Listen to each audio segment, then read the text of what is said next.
Okay, so I got my icing out of the freezer, and you can see I have to make it come together again. Right now it's kind of separated, color, water, and some hard stuff. So what I do is I make sure to always keep the tip clear, always. No icing in there. And also I can rinse that part if I keep it clear. So I fold it up so it's out of the way, and then I just start working it until it all looks homogenized. Don't see any variance in color. That's when I know that it's ready to use.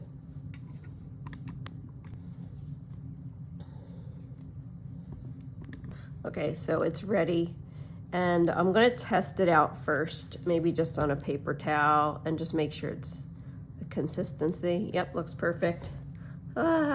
But if it was not, I would just have to, again, clear the tip and keep massaging. But it's ready. I don't want any excess liquid leaking out. I want it all to be back to the way it was, super duper whipped. I make it snug up here at the top. It's already tied in a knot, so it's very secure.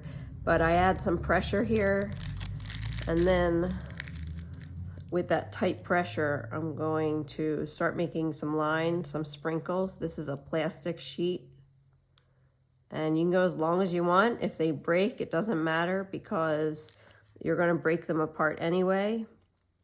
You can put them close together. They're not gonna puff up. If you see those little dark flecks, that's my vanilla bean paste.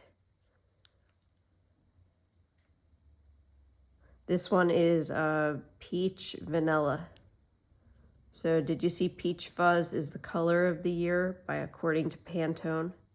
And I'm just squeezing with that one hand, applying some pressure. I start by touching down, and then I lift up and just let it hang. I rarely let my tip touch the surface that I'm working on.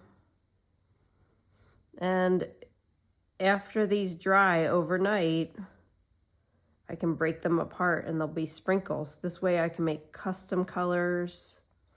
I can vary the thickness. I can vary the flavor. I can actually add flavor. You know, so many sprinkles just don't have flavor.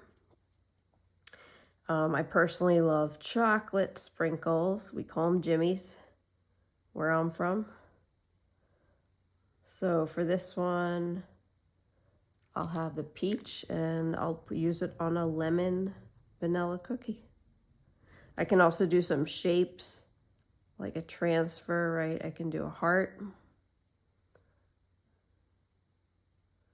or some letters. I can get super highly detailed, right?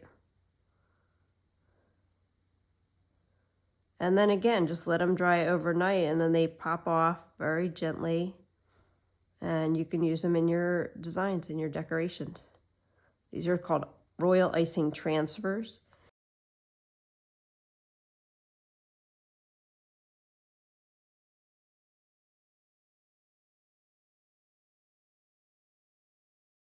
Hours later, you can see the ice cream cone pop right off. Already they're just popping off, right? So don't do colors next to each other that you don't want together. The ice cream cone pop right off, and then you can use it just like you would a sprinkle. I would draw lines on there to look more like an ice cream cone, and then you can just break up these pieces into as small as you want, really. But it's really fun to have these giant pieces. Wouldn't that be adorable? Little shards of sugar. And here's the black ones. I use a little cocoa powder in the black ones.